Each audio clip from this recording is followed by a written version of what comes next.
The municipal corporation in Dehradun has announced new changes to its stray dog policy to tackle the growing menace of dog attacks in the city.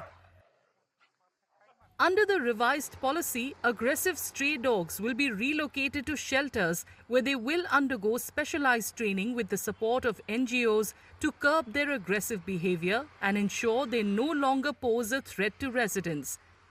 The move aims to reduce incidents of dog attacks and make city streets safer for the public.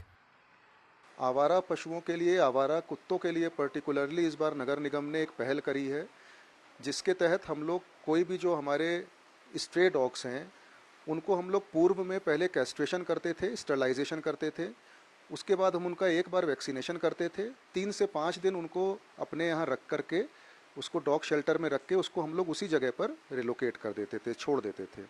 अब हम लोग ये plan कर रहे हैं, नगर निगम देहरादून ये planning कर रहा है कि अब हम इन डॉग्स को स्टरलाइज करेंगे, वैक्सीनेट करेंगे और हम उनको 15 से 30 दिन तक एनिमल शेल्टर में रखने की कोशिश करेंगे और वहाँ पर हम उनको ट्रेनिंग देंगे। ट्रेनिंग देने का पर्पज़ ये है कि हम उनको कम से कम इतना सिखाएं कि वो एग्रेसिव ना हो, वो कम से कम लोगों के ऊपर चलते फिरते अटैक ना करें।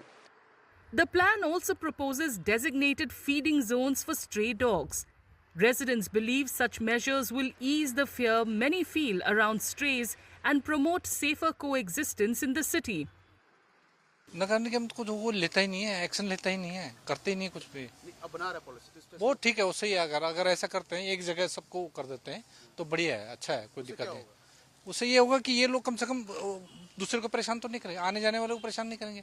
अब लोग बच्चे जाते हैं, स्कूल जाते हैं, कई रोड में घूमते रहते हैं, अब डर तो है ही, हर किसी को है कि काटे न काटे, लेकिन फिर भी डर तो है। रात को आता है, कई लोग आते हैं अपने ड्यूटी टाटी से, अब ये सारे इकट्ठे हो जाते हैं, रोड में पड़े रहते हैं, तो डर तो लगते हैं।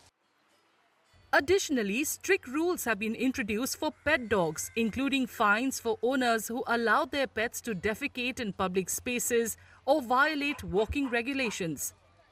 Together, these measures aim to address issues related to both stray and pet dogs, fostering a safer and more orderly environment for Dehradun's residents.